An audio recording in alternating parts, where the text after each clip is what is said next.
নমস্কার বন্ধুরা, এই দেখো আমি নিয়ে বেরিয়ে পড়েছি মিক্সার মেশিন। এটা নিয়ে কি হবে বলো তো, দেখা যাক কি হওয়া যাক।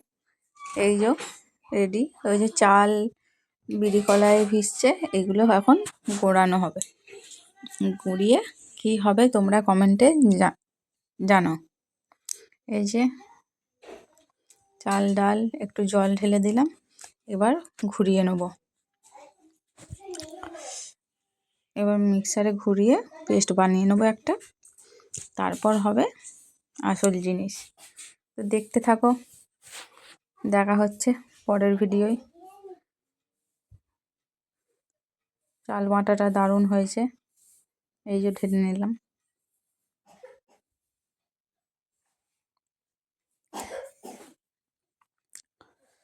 চলো।